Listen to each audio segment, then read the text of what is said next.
Well, let's switch gears here and talk about sports because the Tokyo Olympics are set to get underway in just a few months. And of course, this comes after they were postponed due to the pandemic. So we want to talk about that, plus a gender pay gap and a new partnership with Save the World, a company that produces environmental friendly products. For that, we want to bring in Brandi Chastain. She was a member of the U.S. women's national soccer team and is now an investor in Save the World. Brandi, thanks so much for joining us. We're very excited to have you here on Yahoo Finance. Lots to talk to you about today, but let's first start with the Tokyo Olympics because they are only 3 months away. International fans, as we understand, are not going to be permitted because of the pandemic. Just first, give us some insight into how some of these athletes may be viewing these games, given the fact that there's still so much uncertainty surrounding it.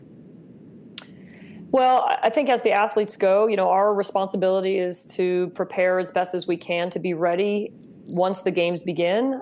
We have to rely heavily on those people that, like Dr. Akhtar, who are helping us to judge and examine the environments that we are in and how can we mitigate situations the best as possible. And I'm sure the IOC is doing everything under their control or within their control to make sure that it is safe. And I think not having the fans will influence the feel of the Olympic Games, but not the competition.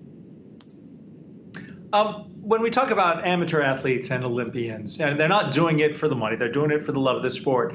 But eventually, you got to make a living. And the pay disparity between male and female athletes is something we've talked about it repeatedly on this program, talked about it at my last job at another financial news network. At what point do women athletes just say enough is enough, along with men, and make a change here? I mean, that LeBron James, Sue Bird meme, if you've seen it, is remarkable, pointing out how outrageous this is. No, this is an exhausted, and I'm exhausted talking about it because this is not a new topic. We've been talking about this with the women's national team since 1999. That's over 20 plus years ago. And so I believe the climate, the climate is right, having advocates such as LeBron James, having incredible examples such as Sue Bird, the players on the U.S. women's national team, speak to why there is a necessity and really the need for everybody just to wake up in this moment and recognize that this is should be an equal platform. Brandi, you mentioned that you're exhausted talking about it. I know you've talked about it extensively over the past 20 plus years, but I'm curious just to get your perspective on why you think this continues to persist, because we've talked about it so often. We've talked about ways to address it, how to do it, yet here we are and nothing has really changed. Yeah, I think it's fear. I think fear, number one, letting go of control, number two, getting into the unknown, I think is change is hard for a lot of people.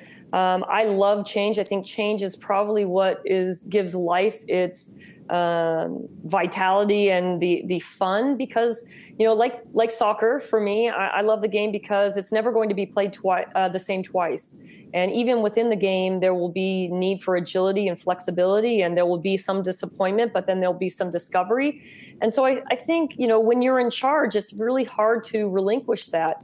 And our belief is that if you open up to this concept, what you're going to get is going to be twofold, tenfold. You're talking about finances. Let's invest in women and see the return that you can get. We will not let you down.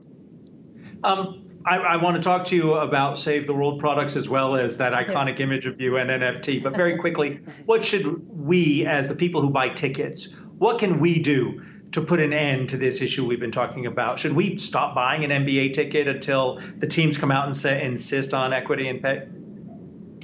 I don't necessarily know if that's the solution. I think it's if you're a decision maker, make a decision that's based upon an even playing ground. Don't just choose something because it looks one way.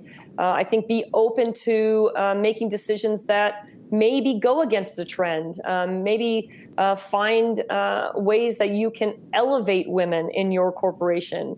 So it's not just about, saying no to this. It's really, we don't want that. We want both of these things to thrive because there's true value in both of them. All we're saying is that there is a reasonable reason to invest in women, women's sports, women in the business sector. And, we all have a part in that, whether we think so or not. Brandi, speaking of inequity, I'm not sure if you saw this, I'm sure you did, but with March Madness, just around, around a month ago now, just all started. But the women's weight room, what we were showing on social media, it got a lot of attention. We're showing it right now on the screen versus the men's weight room. And yes, the NCAA did address it, but it took a lot of attention in order for them to do something, to offer the women something that was more comparable to what the men were given. What was your reaction to that? And just in terms of, I guess, the example that sets if the NCAA is doing something like this? Well, number one, shout out to the player who called attention to it. That takes courage, and that's a risk that I think we have to be willing to take. Number two, I would give a shout out to Rebecca Lobo, who on the morning show for ESPN said, this has been going on for a long time. This is not one guffaw by the NCAA, and don't pretend that it is. This has been happening for a long time. Title IX has been enacted since 1972, and compliance to Title IX took and is taking still a long time to really be in existence. So this is not something that we say, we'll do better. No, you do better. And if you don't, then we have to find people who do. And so, Mr. Emmert is really under the gun, in my opinion, and I feel that it should be examined in a way that is not just good for one side of sports. It's good for all. Another way to do better is the products you buy and their impact on the environment. You're an investor right. and also a spokesperson for Save the World products. I mean, I'll shame myself here. If you go under our kitchen sink, it's better living through chemistry. So tell us about these products and where can we get them? Well, number one, you can go to SaveTheWorldLLC.com. You can find all about the personal aqueous ozone spray bottle that you're seeing there on the split screen. You can see there's a commercial grade size that is also available.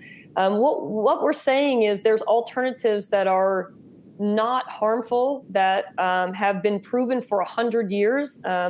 Aqueous ozone has been used as a deodorizer, a cleanser, a destroyer of host germs for 100 years.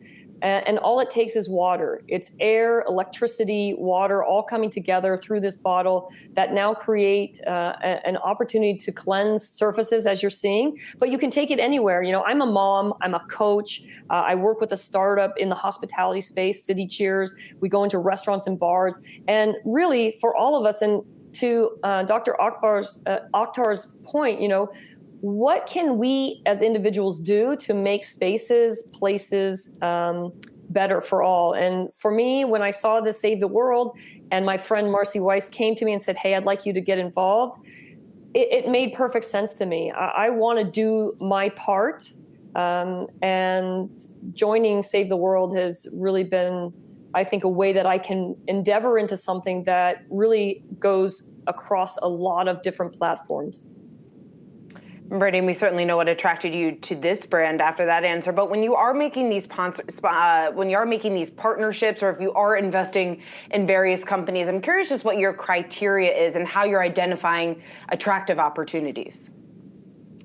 Well, I have to be honest and indict myself here and say didn't grow up financially literate, and I'm learning as things go along. And as we are talking about, and I think that's due to the pay equity gap. I didn't have lots of luxury dollars in my life growing up, or even, as I was becoming a professional in sports, I was living the $5 per diem to the $5 per diem.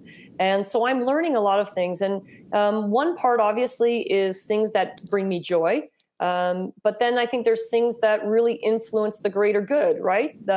How can I endeavor into environments that make a difference, whether that's professional sports in the NWSL and bringing a team back to the Bay Area, whether that's in the hospitality and restaurant space with City Cheers, whether that's with Save the World LLC in your home with your kids, in the sports environment. For me, doing due diligence, asking a lot of questions, relying on people that have been trustworthy in the past, not just going with trends because they're trendy. And that takes some some work, and I've been very hesitant in my career, but I feel now is the time that I can get in line with a lot of good companies that want to do good work. Could you get in on it's you in the photo? The iconic, I don't know if we have it that we can show it, but that image of you with the fists in victory. Oh, that one right there behind me? Yes. Yeah. What about turning that into an NFT? I mean, the world is going crazy for crypto art currency. What about that? How do you make it happen? Somebody give me a call.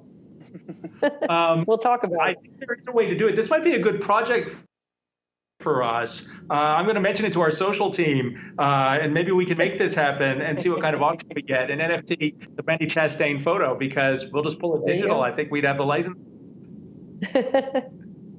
Sounds good to me. It certainly is one of the most well-known photos in sports of all time. Brandi Chastain, great to have you. Thanks so much for taking the time to join us here on Yahoo Finance. We hope to have you back again in the future.